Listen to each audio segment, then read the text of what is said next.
Hello, this is group Goofy Goobers, and we're here to talk about trailers. I am Tori Mack. I'm Martin. I'm Diego. I'm Amanda. I'm Diego. All right.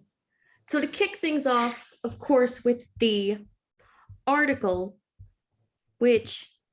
so as they mentioned in the Kernan article, I believe that's how you pronounce it, is how trailers tend to be very subjective with whether people tend to like them or not.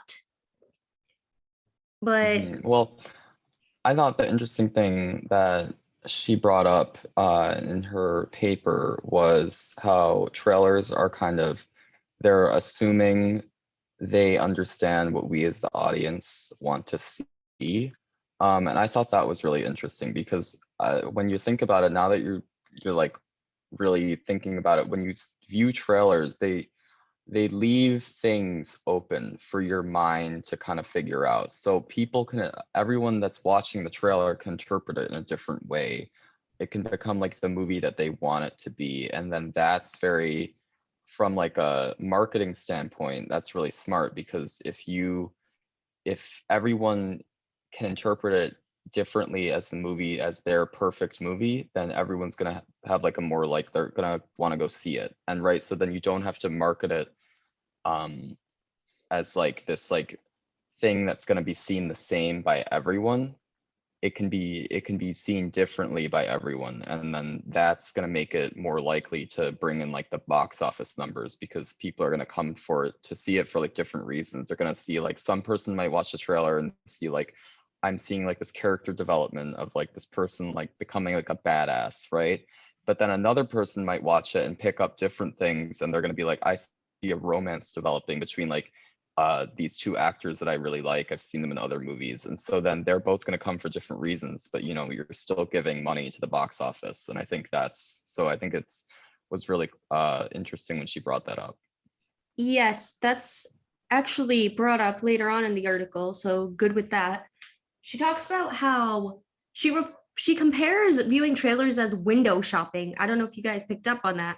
So she's like, so you view this, and she also calls it like, well, it's literally what trailers are. They're a sneak peek, they're a little look. And there is so much left up to interpretation. Like the person can think, oh, where's this story going to go? How did the person get here in the first place? And I do like that level of interpretation, how open they are. But I also wanted to point out how she mentions voiceover within trailers, which was very common. But I've noticed in the past 5 years or so, voiceover in trailers has definitely like started to go away. Like they're more just words. Yes, I've noticed that too. It's definitely become less of like this non-diegetic, like the man going like, this is the most exciting movie you will ever see. Like that voice, like everyone knows that is like an iconic voice. Everyone knows that the trailer voice. And it's become more of like taking snippets of dialogue from the film and interspersing that into the action. And I have noticed that. And I'm not sure how much she talks about that, but I have noticed that there is, yeah. Something else I wanted to point out was when she discusses the trailers as being like a visual spectacle, and how when you connect that to like when the first days of film, when film was really just like was literally just a visual spectacle. It wasn't narrative. It was like watching a train arrive at the station and just like the the magicalness of having that being able to be like captured in time and reviewed by an audience. And I think trailers are sort of like the modern version of that. They're like these like 2 to 3 minute like little films that are really, there's not narrative. It's just like meant to like it's like they're supposed to be awe-inspiring, like the visual, the like the experience of watching film, like that's what they like capture sort of. So I thought that was also really interesting. Something that I thought that was pretty interesting was in the beginning how she kind of described movie trailers as like their own genre. like on their own like style of movie, and how she like said there's a lot of like generic factors that a lot of them share. I forgot exactly what she said, but I thought it was really interesting, like that comparison and how she's making it seem like uh, the trailers are like their own movies themselves rather than like a simple like marketing tool or anything else. So that was really cool how she take them like the next level. Mhm. Amanda, do you have anything you'd like to add so far? I'm trying to think of something to say. I have more comments about like the piano, like the trailer itself and how it compares to the article.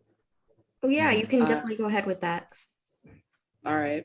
So like the thing with the voiceover, that like we talked about, like how you don't see that a lot.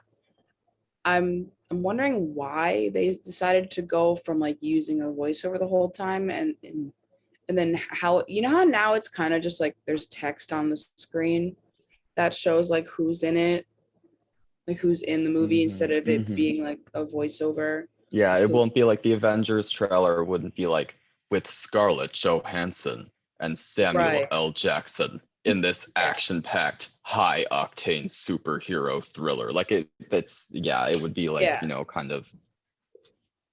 And like the narration in trailers now, it's just dialogue, like dialogue snippets from the movie that are like the most like basic sentences that describe the plot, I guess. Yeah. But I guess in a way, like you like having a voiceover in the piano is like probably needed because she's mute. That's actually another thing. They don't advertise that she's mute. They don't say anything about that. All that they show is that she's just like there. She stares at people. She And plays the Well, piano. I think it's also advertised as the trailer is very like indicative of who the film was promoted to. right. So it was I think just the fact that they had like that male voiceover is very indicative of who is promoted to, because it's like a feminist film about this woman not being able to have like a literal and like figurative voice, and like the entire trailer is voiced over by the most masculine voice possible. And I think that's like really, and then like it's like uh it's kind of like marketed as being like this like shallow kind of like love story. That's what it feels like. So I think trailers are really, and then another example I have of this is the movie Jennifer's Body. Mm, It's like a cult classic now, but when it was released, the trailers were, they took all like the shots of them kind of lingering on Megan Fox's body because she's like a sex symbol, and then they marketed it towards like teenage boys that were like really like wanted to see like Megan Fox naked, and there really, in the actual movie, there really wasn't like as much of that. So I think another interesting thing is how like filmmakers and then the people that market those films for them, how that clashes, because like you can really change like perception on a film. Like you can kind of just like they have there's very different like motives. Like if you're, the trailer is like to bring in the money kind of, but then that can really make the film something else. And yeah. hmm I think we kind of talked about this a while ago in class when we watched Memento, because I think like very briefly at the end we like compared the movie to the trailer and how like they were pretty different, since the trailer didn't really show like a detective movie, it just kind of showed like an action movie, and it also didn't like explain like the way the movie was going to be told and how it'd be like kind of in a reverse order. So I thought that was kind of connecting that to what you said about Jennifer's Body. Yeah, 1000%. Like even Gohar said, it's like she said it's like it looks like an action film, which Memento has some action aspects, but it's definitely not an action film.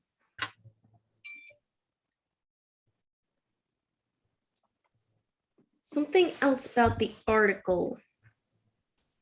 would say when she talks about, that's what I find interesting when it comes to trailers like that.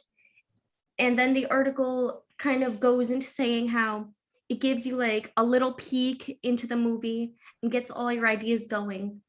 Yet, I don't believe she discusses how sometimes that can be deceiving. Oh, I wanted to go back to the action really quickly. Yeah, okay.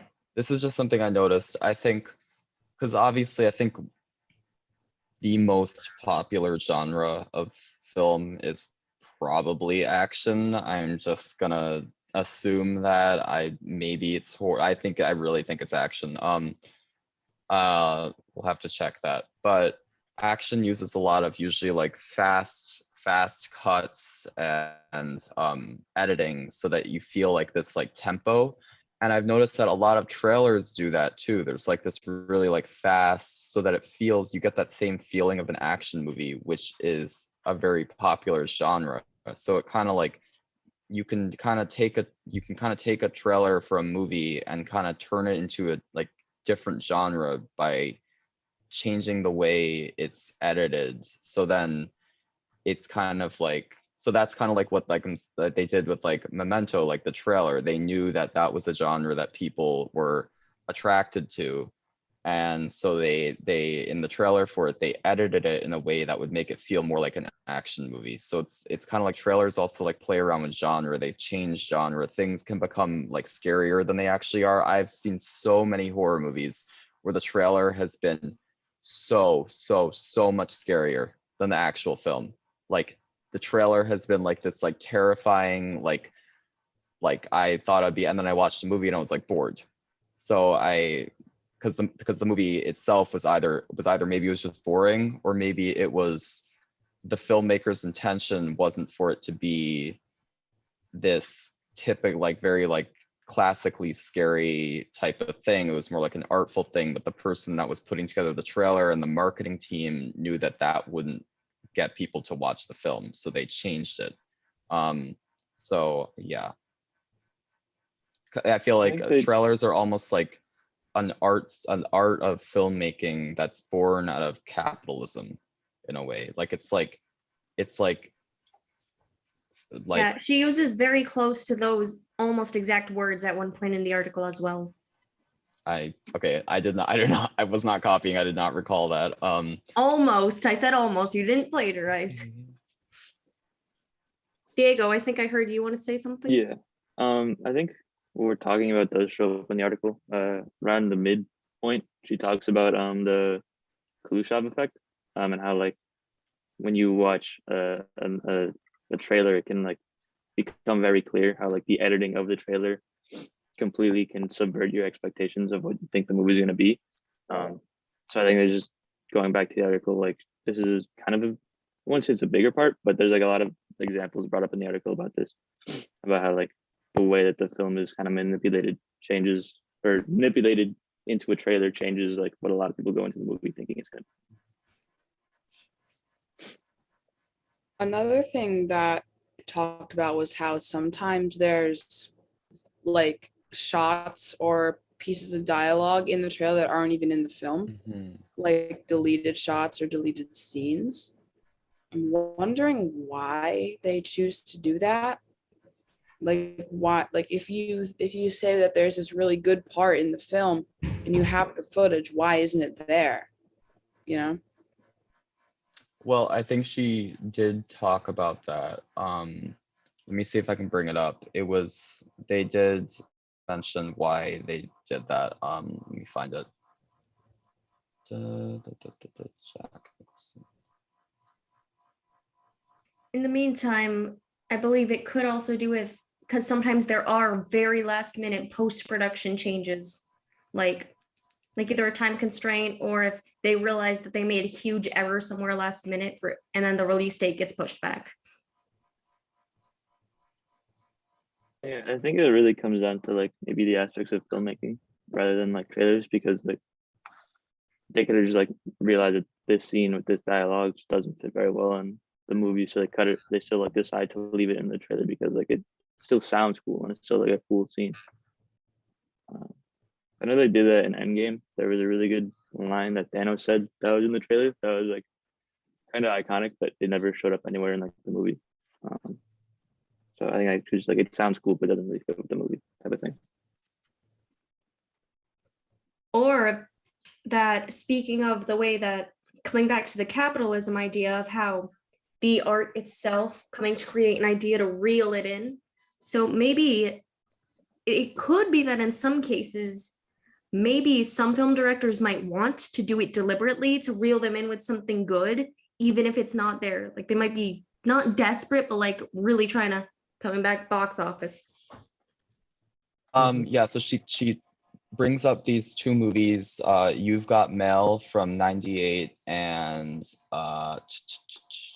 As Good as It Gets from 97, that did this thing where so in the first one, the character in the trailer kind of falls to the couch or the bed, and it looks as if it's kind of like she's like swooning in like romance, but then in the actual film it's like she's devastated because she got like stood up by like a date. So then trailers kind of manipulate I think that also really shows like how Kuleshov effect important again. narrative is to what you see, because that really changes things. But then the one you were looking at, I think, was sometimes shots are included in trailers that do not appear in the finished film, such as the silly walk Jack Nicholson does in the trailer for As Good as It Gets. Trailers get away with numerous falsifications in the interests of promotion. So like, yeah, I mean, like if the director didn't want to include something, even that though it might have looked really cool, that just they felt like didn't fit, like the trailer can put it in because it'll, grab, audiences. But something I thought that was also related to that was I always think it's interesting when you're watching a trailer and there's like this like dialogue, like, and then you watch the actual movie and the first line of the dialogue comes up and then the second line doesn't come up, and you realize it's because the trailer manipulated the audio so that there were two different cuts of dialogue from like completely different parts of the movie, and then you eventually find both those parts. You're like, wow, these were from like completely different scenes. Like this one was from like I don't know, like them like greeting like the lunch lady, and then this last line of dialogue was like taken from the scene where like the mom is dying of like brain cancer. Like completely different, like they take like the audio and they manipulate it. And that's something I've noted, like I always notice that in movies that I've watched the trailer beforehand, and I just think it's kind of, I don't know, I just think it's interesting how they do that. Yeah.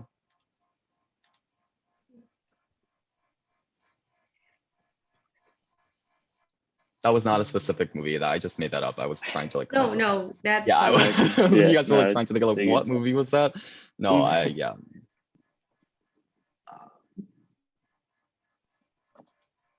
Diego, were you saying something?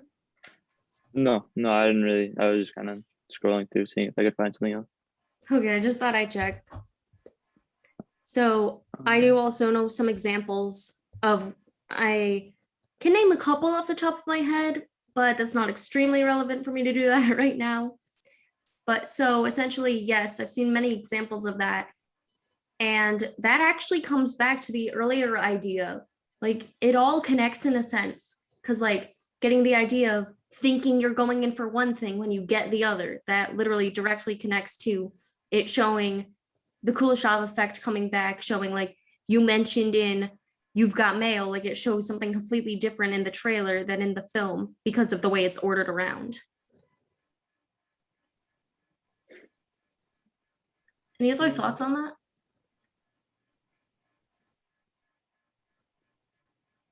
I think another thing with that is like in the piano trailer, like they show like the happier moments between like her and him, but they take like one shot like from the like very end of the film with like no context, and you can tell it's like in a different spot than like where they were.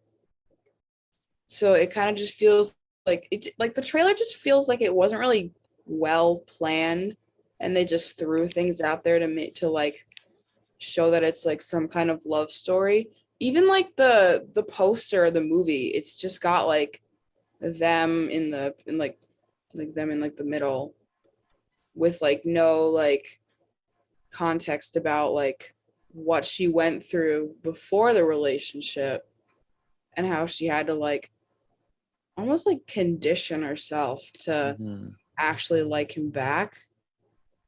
Well, I You know think like the trailer, this particular trailer like, really promoted itself to like two particularly gendered audiences. I think it was like going for like this like what they thought like women would like this like romance, like this soft kind of romance, and then it was like also going for like this like sexualizing Holly Hunter with like Yeah. this eroticism by like taking scenes of like kind of like sexual tension and then leaving that to the imagination, like, ooh, I want to watch this film, I want to see like if they get naked or whatever, like, and then that's like promoting it for like the men. And so but they definitely were not going for like the actual like the artistic feminism of the movie. They were not showing that at all.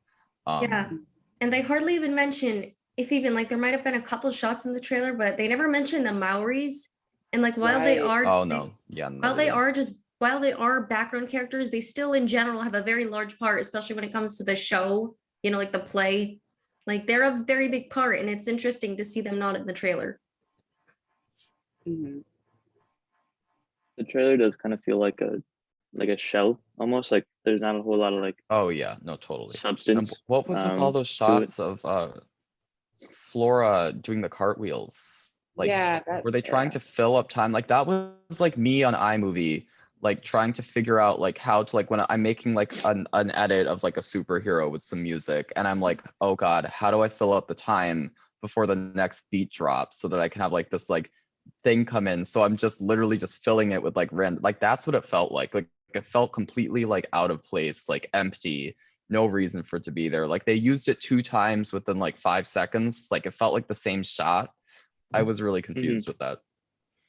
Yeah, it was kind of just weird. Like there wasn't.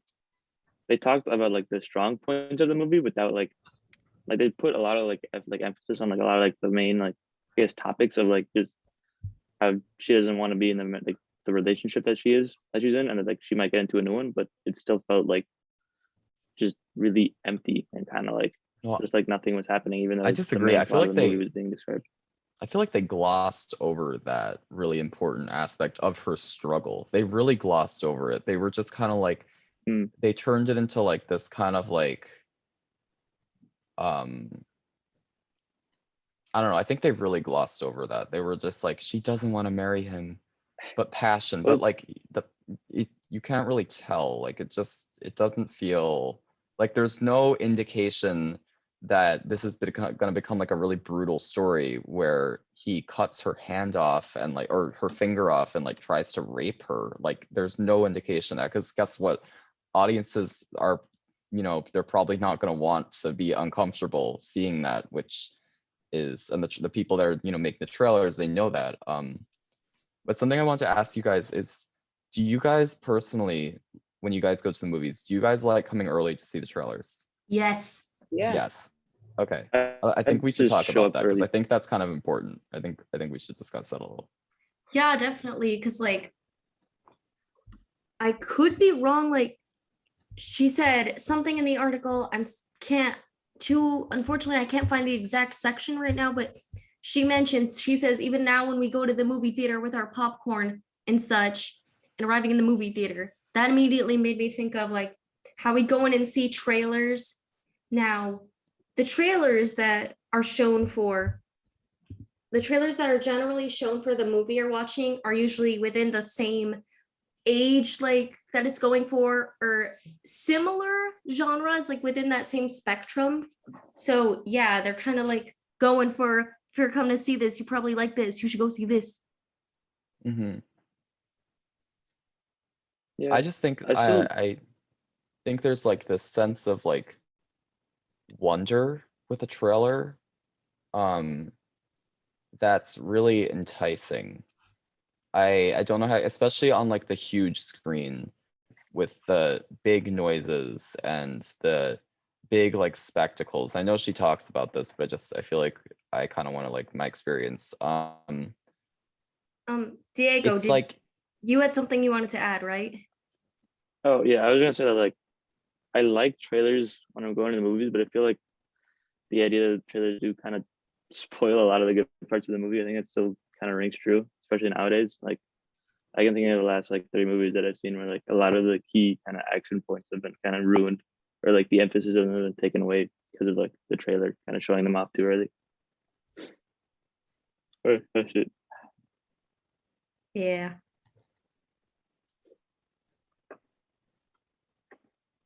Any final thoughts, guys, as our timer goes down? Right. Anything to add? Mm. Not that I can think of off the top of my head. I think we've covered a lot of it, but if anyone else has anything. This was indeed a very good topic to cover because the article kind of opened my eyes in a sense. Like, while I've always loved movie trailers, like I would make some on my iMovie app on my MacBook before, but it really made me think when she mentioned how it's kind of within film, it's like an art of its own. That really got me thinking, and I really liked that she put it that way. Mhm.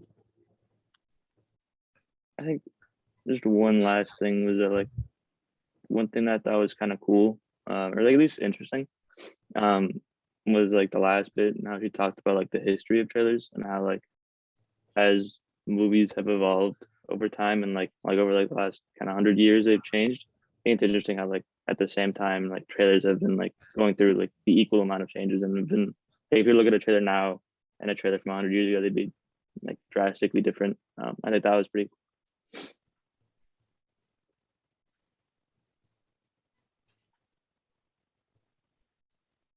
Trailers. Didn't mention teasers though. Is there a difference? Yeah, teasers like- are literally a small snippet. Trailers are they're like Right. trailers for trailers, basically. trailers. Right, Yeah. Trailers, right. perfect, Martin. You got that. Yeah, okay. Yeah. When No, was I this remember now. article written? It's like early 2000s, right? Does it say at the top? It might say at the bottom. Or there should be a copyright somewhere. 2004, I think. Maybe Because it shows trailers it have at the top. changed like a lot, so this is a little Right. Yes, like it says outdated. 2004 University of Texas. Yeah, no, they've Yeah. changed a lot. Because 2004, they were still doing the voiceovers, like the male voiceover. They don't do that anymore, Right. like Yeah. I think- ever. Nowadays, like with just the internet, the amount that they've changed too, where like now there's like websites Exactly. and stuff and like Exactly. Yeah. YouTube trailers and just Exactly. like yep. everything they've completely changed. Mhm. So, I think it's just kind of cool to look at. It's very cool to see how this kind of media, like it's been that way for such a long time, and then abruptly a new progression happens. Right. They could probably write a new like not equal length, but similar length article on just the trailers between now and when this article was originally written. Mhm. All right, so I guess that's a wrap for today's discussion. This was Mhm. definitely one of my favorites so far. We It was cool. love movies. All right. Goodbye.